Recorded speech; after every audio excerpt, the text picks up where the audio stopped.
Hello. आज आपके com sir जो है आपको सॉल्यूशन का 22nd लेक्चर बताएंगे और 22nd लेक्चर में ऑस्मोटिक प्रेशर से ही रिलेटेड, जैसे कि इसके पहले वाले लेक्चर यानी 21st लेक्चर में मैं आपको isotonic, hypotonic and hypertonic solution भी बताया था। अब जो है आइसोटोनिक सॉल्यूशन की सहायता से, हेल्प से, आइसोटोनिक का मतलब आप जानते हो, वैसे दो सॉल्यूशन, आइसोटोनिक सॉल्यूशन वैसे दो सॉल्यूशन जिन दोनों का एक दूसरे से ऑस्मोटिक प्रेशर इक्वल हो, उन्हें आइसोटोनिक सॉल्यूशन कहते हैं। और आइसोटोनिक सॉल्यूशन के कॉन्सेप्ट की सहायता से, आइसोटोनिक सॉल्यूशन के कॉन्सेप्ट की सहायता से हम लोग अननोन सॉल्यूट के मॉलिक्यूलर वेट को निकाल सकते हैं। और इस कॉन्सेप्ट पर सारे कॉम्पिटिटिव एग्जाम्स में क्वेश्चन पूछा गया है। मेडिकल के सारे एग्जामों में, चाहे वो जिपमर हो, नीट हो, सब में पूछा गया है। और जेई के सारे एग्जामों में क्वेश्चन पूछा गया है। और सीबीएसई बोर्ड में भी इस कॉन्सेप्ट पर क्वेश्चन पूछा गया है। इसलिए आप इस टॉपिक पर ध्यान दोगे तब आपका एग्जाम में क्वेश्चन बनेगा, ठीक है? और आप दोगे साथ। चलो, तो मेरा साथ दो। अब साथ साथ हम साथ साथ हैं। एक्चुअली जो है, देखिए यहाँ हेडिंग ही लिख दिया, determining molar mass. Determining molar mass मतलब molecular weight by comparing with an isotonic solution. जैसे आपका एक सॉल्यूशन है, आप लिए, आपके सॉल्यूशन में पानी होगा, सॉल्वेंट होगा और उसमें सॉल्यूट होगा। नहीं पता कि सॉल्यूट क्या है, और जो सॉल्यूट घुलाए हैं, जो चीज़ आप घुलाए हैं, पानी में जो चीज़ आप घुलाए हैं, उस चीज़ का मॉलिक्यूलर मास आपको नहीं पता कि जो चीज़ हम घुलाए उसका मॉलिक्यूलर मास क्या है। तो उसी के मॉलिक्यूलर मास को हम डिटरमाइन कर सकते हैं। आपके सॉल्यूशन को कंपेयर करेंगे, तुलना करेंगे, ठीक है? किससे? हम अपने सॉल्यूशन से, जो आपके सॉल्यूशन का क्या होगा? आइसोटोनिक। आपके सॉल्यूशन का मेरा सॉल्यूशन आइसोटोनिक होगा, और मेरे सॉल्यूशन से आप अपने सॉल्यूशन का कंपैरिजन करके आप अपने सॉल्यूशन का मोलर मास यानी मॉलिक्यूलर वेट निकाल सकते हो। हाँ, तो चलो निकालते हैं। मान लीजिए कि आपके सॉल्यूशन का क्या है, क्या नंबर है? 1 दे दें कि 2? चलिए आप ही ऊपर, आप ऊपर हम नीचे। आप 1 रहिए, हम 2 रहते हैं, ठीक है? कुछ भी रह सकते हैं। तो आपके सॉल्यूशन, आपका सॉल्यूशन 1 है, मेरा सॉल्यूशन 2 है। आपके सॉल्यूशन में N1 मोल सॉल्यूट का घुला हुआ है, मेरे सॉल्यूशन में N2 मोल सॉल्यूट का घुला हुआ है। आपका सॉल्यूशन V1 वॉल्यूम है और मेरा सॉल्यूशन V2 वॉल्यूम है, ठीक है? इन लीटर्स ऑफ सॉल्यूशन रेस्पेक्टिवली। अब आपके सॉल्यूशन का ऑस्मोटिक प्रेशर अगर पाई 1 है और मेरे सॉल्यूशन का ऑस्मोटिक प्रेशर पाई 2 है, और दोनों के सॉल्यूशन का टेम्परेचर इक्वल है, बराबर है, that temperature is T। If the temperature of your solution is T, then temperature of mine solution is also T। Then आपके सॉल्यूशन पर हम फार्मूला पाई भी इजकल टू NST लगाते हैं। तो आपका solution pi 1 V1 is equal to N1ST, ये आ गया, ये मिल गया। और तब पाई 1 इज इक्वल टू क्या मिल गया, क्या हो गया? N1ST by V1, N1ST by V1 हो गया पाई 1 इज इक्वल टू। अब हम मेरे सॉल्यूशन पर अब लगाइए आप वही formula, general equation of dilute solution को लगाइए। तो general equation of dilute solution आप लगाएंगे मेरे सॉल्यूशन पर। तो मेरे सॉल्यूशन के लिए उस इक्वेशन को क्या लिखिएगा, π2v2 इक्वल टू N2ST। तो π2 is equal to N2ST upon V2। और चूंकि आपका सॉल्यूशन मेरे सॉल्यूशन का आइसोटोनिक है, इसलिए आपके सॉल्यूशन का और मेरे सॉल्यूशन का ऑस्मोटिक प्रेशर π1 और π2 क्या होगा, π1 और π2 क्या होगा, ये π1 एंड π2 क्या होगा, इक्वल होगा। तो π1 इज इक्वल टू π2 और π1 इज इक्वल टू क्या है, N1ST बाई V1। तो N1ST by V1 is equal to π2 क्या है, N2ST बाई V2। तो N2ST बाई V2 हो गया। अब ST कैंसिल हो गया। अब N1 by V1 is equal to N2 by V2। N1 by V1 is equal to N2 by V2 जो हुआ, तो N1 क्या है, मोल्स ऑफ आपका सॉल्यूट, N2 क्या है, मोल्स ऑफ मेरा सॉल्यूट। तो मोल्स का फॉर्मूला होता है वेट बाई मोलेकुलर वेट। तो W1 बाई M1 हो गया N1 के जगह, यहाँ W2 बाई M2 हो गया N2 के जगह। नीचे यहाँ V1 है, नीचे यहाँ V2 है। तो अब ये फार्मूला बन गया। मेरे सॉल्यूशन, मेरा तो नॉन सॉल्यूशन था ना, मेरे सॉल्यूशन के बारे में आपको W2 पता है, M2 पता है, V2 पता है। आपके सॉल्यूशन का V1 तो पता है, W1 तो पता है, लेकिन M1 पता नहीं है, तो M1 निकल जाएगा। अगर आपके सॉल्यूशन का M1 निकाला, यही है determining of molar mass, determine हो गया आपके सॉल्यूशन का। ठीक है, तो इससे आपको फ़ायदा मिला। आप डिटर्मिनेशन कर सकते हैं कंपेयर करके। आप अपने सॉल्यूशन का जो है मेरे सॉल्यूशन से कंपेयर करके, तुलना करके आप डिटरमाइन कर सकते हो। क्या डिटरमाइन कर सकते हो, मोलर मास डिटरमाइन कर सकते हो, मोलेकुलर वेट डिटरमाइन कर सकते हो। ये संभव है, ये संभव है। तो आप इस संभव चीज़ को कर सकते हो। अब कभी कभी क्या देखोगे कि कुछ क्वेश्चन थोड़ा और आसान दे देता है, कुछ क्वेश्चंस थोड़ा और आसान दे देता है, और क्या कर देता है कि दोनों सॉल्यूशन का वॉल्यूम इक्वल कर देता है। यानी आपका 100 मिलीलीटर तो मेरा भी 100 मिलीलीटर, आपका सॉल्यूशन 100 मिलीलीटर और मेरा भी 100 मिलीलीटर। अब दोनों का वॉल्यूम सेम हो गया तो V1 और V2 इक्वल हो गया, तो ये तो कैंसिल हो जाएगा। तो और आसान हो गया फॉर्मूला भैया, देख लो, और इजी हो गया formula. V1 is equal to V2 हो गया, तो W1 by M1 is equal to W2 by M2। तो अब तो खाली मेरे सॉल्यूशन का W2 पता है, M2 पता है, आपके सॉल्यूशन का W1 पता है, तो M1 आपका निकल गया। ये तो बड़ा इजी हो गया। थोड़ा सा हार्ड होता तब जब वॉल्यूम दोनों का डिफरेंट रहता, और हार्ड होता कि एक का वॉल्यूम मिलीलीटर में देता और दूसरे का वॉल्यूम क्या चीज़ में दे देता, लीटर में दे देता, तब और हार्ड थोड़ा हो जाता। अब वॉल्यूम भी रखता तब थोड़ा सा डिफ़िकल्ट क्वेश्चन बनता, और दोनों का वॉल्यूम बराबर कर दे तो इजी क्वेश्चन हो गया, क्योंकि वॉल्यूम को लेना ही नहीं है, खाली W1 by M1 is equal to W2 by M2। और देखिए 2018 जिपमर एक बहुत ही रिनाउंड मेडिकल का एग्ज़ाम है, बहुत टॉप मोस्ट एम्स के लेवल का है। ठीक है, बड़ी कम सीट होते हैं इसमें, 10, 20, 40 सीट होते हैं। तो ये एक रिनाउंड इंडियन कॉम्पिटिटिव एग्ज़ाम है जो कि मेडिकल के लिए होता है।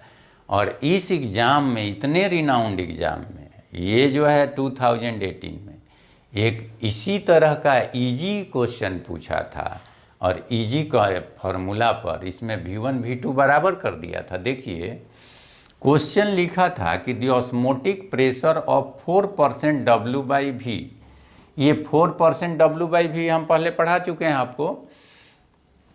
4% W/V का क्या मतलब हुआ, तो W का मतलब हो गया वेट और V का मतलब हो गया वॉल्यूम। W का मतलब वेट और V का मतलब वॉल्यूम। तो 4 ग्राम, 4% मतलब 4 ग्राम इन 100, परसेंट है, परसेंट, परसेंट माने प्रति 100, माने प्रति 100 में, यानी 4 ग्राम प्रति 100 मिलीलीटर है। 4 ग्राम, 4% W/V का मतलब 4 ग्राम, वेट को ग्राम में बोलते हैं और वॉल्यूम को मिलीलीटर में। तो 4% मतलब हुआ W/V का मतलब 4 ग्राम, 4 ग्राम इन प्रति 100 मिलीलीटर, यानी वॉल्यूम 100 मिलीलीटर में 4 ग्राम। चलिए आइए ऑफ सॉल्यूशन सुक्रोज, ये मेरा सॉल्यूशन है भैया, सुक्रोज का है। सुक्रोज तो मेरा जानते हो ना, मेरा सुक्रोज का फार्मूला जानते हो, C12H22O11, ये तुमको जानना होगा। जो बच्चे को सुक्रोज का फार्मूला नहीं पता था वो तो डूब गया होगा। हाँ, इस क्वेश्चन में जिसको सुक्रोज का फार्मूला नहीं पता, मोलेकुलर वेट नहीं पता, वो गया, वो तो उससे नहीं बना होगा। तो सुक्रोज का फार्मूला यानी शुगर का फार्मूला यानी C12H22O11 था। तो इसका मोलेकुलर वेट तो तुम निकाल ही लोगे ना, तो M2 तुम बता कर लोगे कितना, 342 शुगर का मोलेकुलर वेट, और 4% कह रहा है, यानी इसका W2 कितना है भैया, 4। तो ये हो गया दोनों चीज़। अब तुम्हारे सॉल्यूशन का W1 पता है, तुम्हारा सॉल्यूशन अब आते हैं। तुम्हारा सॉल्यूशन को X दे दिया गया। तुम्हारा सॉल्यूशन क्या है भैया, X। तो X सेम एज 2% W/V, तो ये भी आ गया। 2% W/V का मतलब 100 मिलीलीटर में 2 ग्राम, 100 मिलीलीटर में 2 ग्राम, 100 मिलीलीटर में 2 ग्राम। तो भैया फिर तो 100 मिलीलीटर, परसेंट लगा दिया तो वॉल्यूम इक्वल हो गया। यही मज़े की चीज़ है, दोनों में परसेंट लगा दिया ना तो वॉल्यूम इक्वल हो गया। मतलब 4 इन 100, यहाँ हो गया 2 इन 100, 4 इन 100, 2 इन 100, तो यानी 100 दोनों, तो 100 मिलीलीटर दोनों, तो दोनों का वॉल्यूम इक्वल हो गया। और दोनों का वॉल्यूम इक्वल हो गया तो गया तेल बेचने, कट गया वॉल्यूम यहाँ से, और रह गया फार्मूला मात्र W1/M1 = W2/M2। तो डायरेक्टे बना लोगे। अब तो W1 2 हो गया, और यहाँ लिखोगे, तुमको स्पेस देकर लिख देते हैं,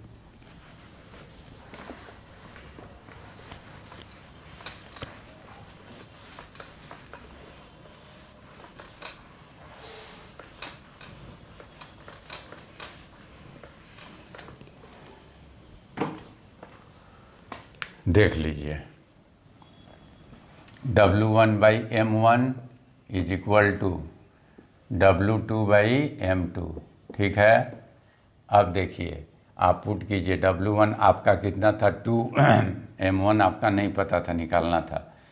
मेरे वाले का 4 था, M2 इसका 342 था, ठीक है।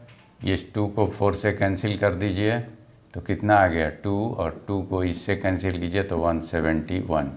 तो M1 = 171।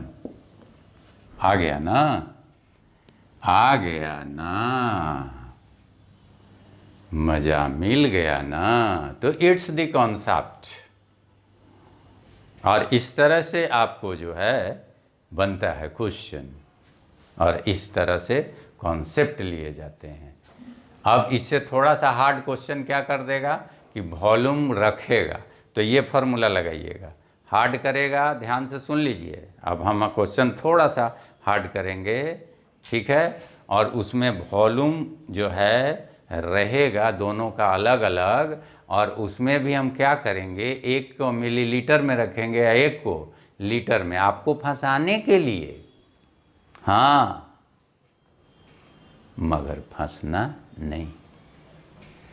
एक को मिलीलीटर में देंगे और एक को लीटर में देंगे, तो दोनों को मिलीलीटर में लिख लेना, हाँ, तब जाके बनेगा। ये फार्मूला लगाना, अगला क्वेश्चन तुम खुद से बनाना, मैं दे रहा हूँ क्वेश्चन, ठीक है। तो ये क्वेश्चन तुम लिखो, ठीक है। अब मैं लिखने की तैयारी करो। लिख लिए क्वेश्चन एंड ये थ्योरी, ये थ्योरी है और ये क्वेश्चंस है जो आपको बोले थे, वो क्वेश्चन हम दे दिए। आपको बोले थे ना कि क्वेश्चन के लिए रेडी रहो, तो जो है तुरंत क्वेश्चन आ गया और आपको बता दिए थे कि क्या फार्मूला लगेगा, वॉल्यूम डिफरेंट रहेगा। तो आप जो है क्वेश्चन पर ध्यान दो। ये आरसीएम का 33 नंबर क्वेश्चन है, ठीक। ए सॉल्यूशन कंटेनिंग इतना ग्राम, W1 दे दिया, W1 कितना दे दिया 10.2 ग्राम, W1 दे दिया, ऑफ ग्लिसरीन पर लीटर, देखिएगा यहाँ पर मतलब प्रति लीटर, यानी 1 लीटर में इतना ग्राम, 1 लीटर में इतना ग्राम। तो 1 लीटर, तो लीटर का मतलब वॉल्यूम कितना हो गया V1, 1 लीटर। लेकिन देखिए 1 लीटर से काम चलेगा आपका कि नहीं चलेगा, वो तो देखने की बात है आगे।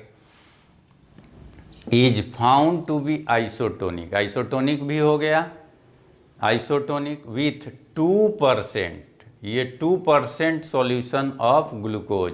ग्लूकोज बोले तो मॉलिक्यूलर वेट 180 दे ही दिया है, ग्लूकोज का मॉलिक्यूलर वेट, ठीक है, मेरा वाला सॉल्यूशन का।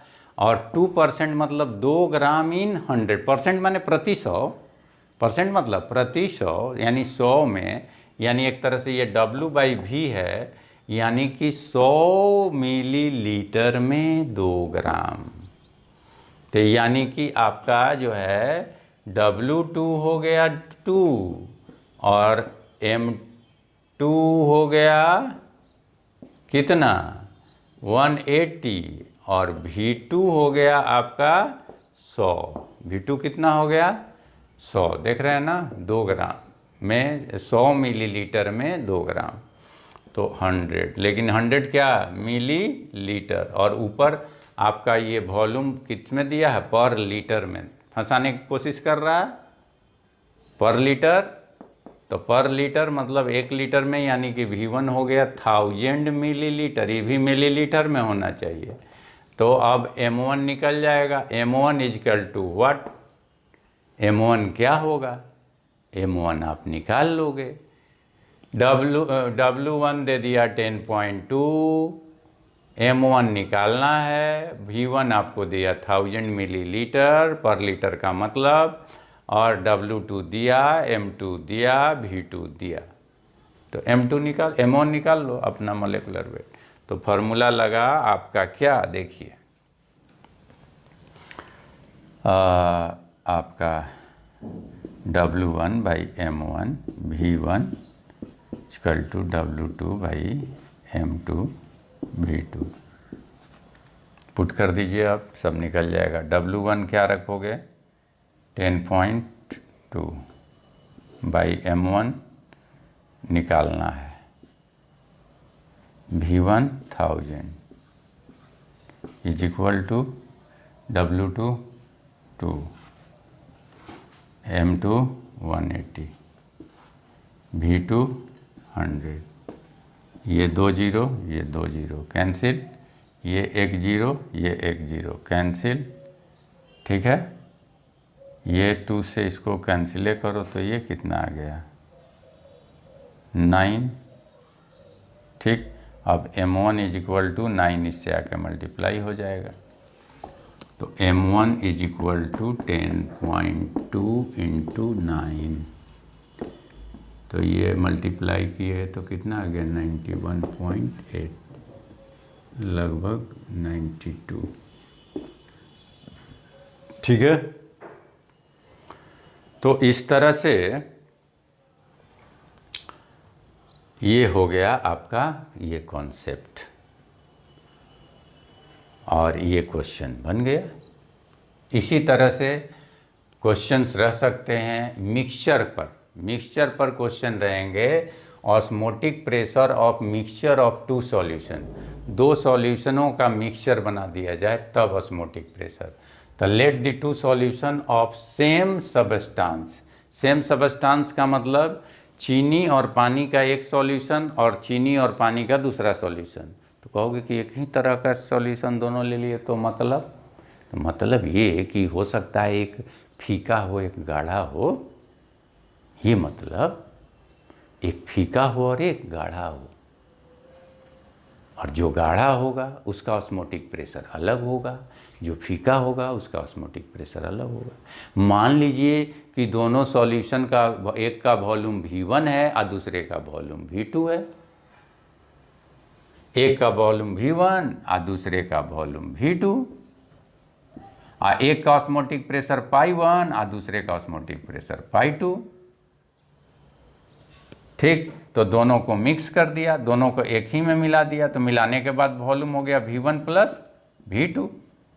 अब इसका जो है ऑस्मोटिक प्रेशर π1 V1 पहला वाला का, और मिलाने का मतलब जोड़ दिए, मिलाने मतलब दोनों को क्या कर दिए आप, जोड़ दिए, तो plus π2 V2 is equal to, मिलने के बाद मिक्सचर का ऑस्मोटिक प्रेशर मान लीजिए πr है, r मतलब resultant, πr is the resultant osmotic pressure, πr is the resultant osmotic pressure. तो मिलाने के बाद समझिए कि रिजल्टेंट ऑस्मोटिक प्रेशर πr है, ठीक है, और मिलाने के बाद वॉल्यूम V1 प्लस V2। तो मिक्सचर का पर क्या फार्मूला हो जाएगा, πr into V1 plus V2, ये मिक्सचर का हो गया, ये हो गया मिक्सचर का πr into V1 plus V2, और ये हो गया π1 V1 प्लस π2 V2। तो πr यानी resultant osmotic pressure of mixture will be equal to π1 V1 plus π2 V2 by V1 plus V2।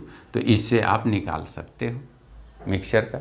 और ऐसा केस कि let N1 and N2 are the number of moles of two different solute, दोनों solute अगर different हो जाएं, यानी एक glucose का तो दूसरा यूरिया का हो जाए, एक शुगर का तो दूसरा ग्लूकोज का हो जाए, दोनों डिफरेंट हो जाए, हाँ, तब ये फार्मूला नहीं लगेगा। ये तब लगेगा जब दोनों सेम, ग्लूकोज एक गाढ़ा एक फीका ऐसा रहे तब लगाना, और ये जो है तब लगाना जब एक ग्लूकोज हो तो एक यूरिया हो।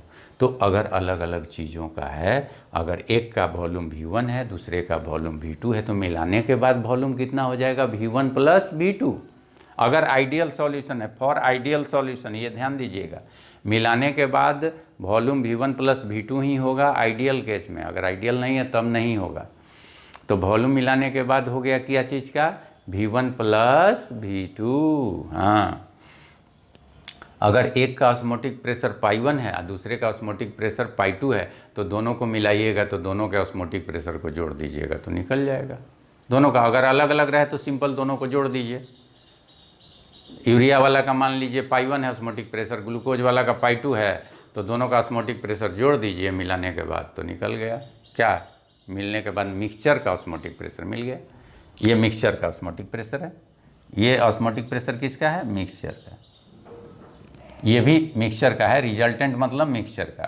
तो मिक्सचर का ऑस्मोटिक प्रेशर आप निकाल लिए, पाई मिक्सचर का ऑस्मोटिक प्रेशर π1 प्लस π2, और π1 क्या हो जाएगा, इसका मोल π1 इजकल टू N1ST, मिलने के बाद वॉल्यूम कितना हो गया है, V1 प्लस V2, और दूसरा π2 क्या हो जाएगा, N2ST, मिलने के बाद वॉल्यूम हो गया V1 प्लस V2। ठीक है, तो इस तरह ये निकल गया आपका osmotic pressure, final osmotic pressure pi is equal to N1 plus N2 by V1 plus V2ST। ठीक है, तो इस तरह से आपका निकल गया ऑस्मोटिक प्रेशर फाइनल। ठीक है,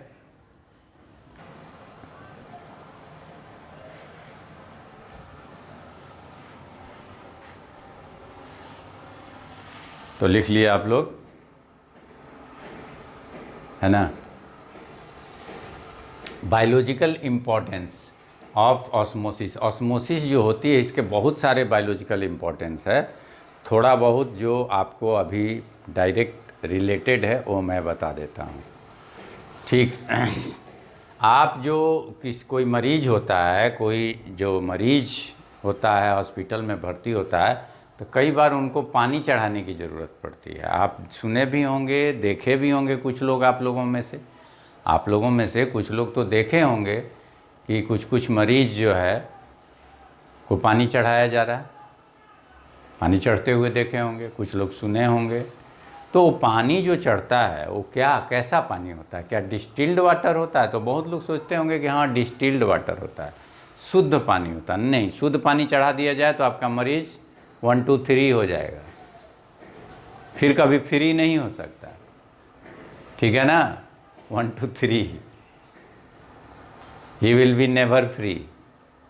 तो इसलिए दिक्कत हो जाएगी। शुद्ध पानी मत चढ़वाइएगा, वो प्योर पानी नहीं है। क्यों?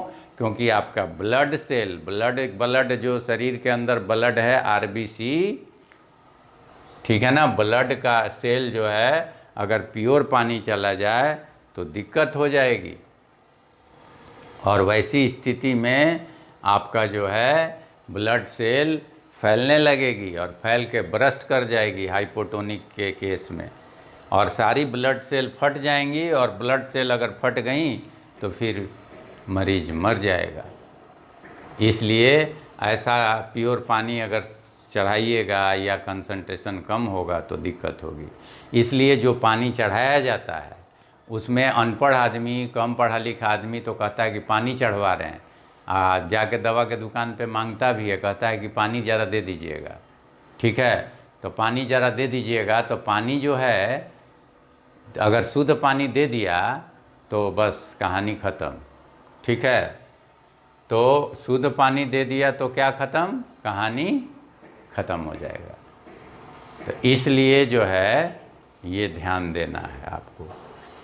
तो आपका मरीज जो है, आप जो जाते हैं दुकान पे तो आप उसको सलाइन मांगते हैं। सलाइन होता है 0.91% solution of pure NaCl। 0.91% solution of pure NaCl, यानी शुद्ध पानी में 100 ग्राम पानी में लगभग 0.91% यानी 0.91 ग्राम नमक डाला रहता है। और वही पानी आप चढ़वाते हैं, उसे पानी नहीं कहा जाता है। अनपढ़ आदमी पानी बोलता है, लेकिन पढ़े लिखे आदमी या डॉक्टर लोग या फिर नर्स लोग इसे सलाइन बोलते हैं और कहते हैं कि सलाइन चढ़वा रहे हैं। तो अगर ऐसा सॉल्यूशन जिसमें 100 में 0.91 ग्राम नमक घुला हुआ है, उसे सलाइन कहते हैं। अगर ये सलाइन अगर आप मरीज को चढ़वाते हैं तो आपकी आरबीसी न फूलेगी न पिचकेगी। ठीक है, कुछ नहीं होगा और नॉर्मल रहेगी और मरीज जिंदा रहेगा और स्वस्थ रहेगा और स्वस्थ होगा। लेकिन अगर 0.91% से कम नमक अगर डाला हुआ है, लेस, तो सॉल्यूशन हाइपोटोनिक हो जाएगा, या शुद्ध पानी है तो हाइपोटोनिक हो जाएगा। और ऐसी स्थिति में पानी सेल में अंदर घुसने लगेगी और सेल फूलने लगेगी आरबीसी, और एक समय आएगा कि वो फट जाएगी और मरीज भी फ्री हो जाएगा। और अगर प्योर NaCl का सॉल्यूशन अगर ले लिए गाढ़ा है, ज़्यादा, इससे भी ज़्यादा नमक अगर डाल दिए हैं पानी में, तो वैसी स्थिति में जो है आरबीसी के अंदर का पानी बाहर खींच लेगा और आरबीसी सेल जो है सिकुड़ने लगेगी, श्रिंक कर जाएगी। और इस प्रक्रिया को प्लाज्मोलाइसिस कहा जाता है। सिकुड़ जाएगी तो इस प्रक्रिया को प्लाज्मोलाइसिस कहा जाता है। ठीक है, और इस तरह मरीज जो है आपका इस केस में भी मर जाएगा, सारी आरबीसी सिकुड़ जाएगी, काम करना बंद कर देगी। तो ऐसे में भी आपका मरीज क्या हो जाएगा? एक्सपायर हो जाएगा। तो इसलिए ये ध्यान देना होगा हम लोगों को कि इस तरह की चीज़ें नहीं होनी चाहिए। और वैसे सॉल्यूशन को सलाइन कहा जाता है। इस तरह हम लोगों का लेक्चर नंबर 22 समाप्त हुआ और दूसरा कॉलिगेटिव प्रॉपर्टी भी समाप्त हुई। अब तीसरा colligative property elevation in boiling point के साथ हम लोग मिलेंगे। देखते रहिएगा, हम लोग मिलेंगे लेक्चर नंबर 23 में। Okay, now see you again, see you and see you.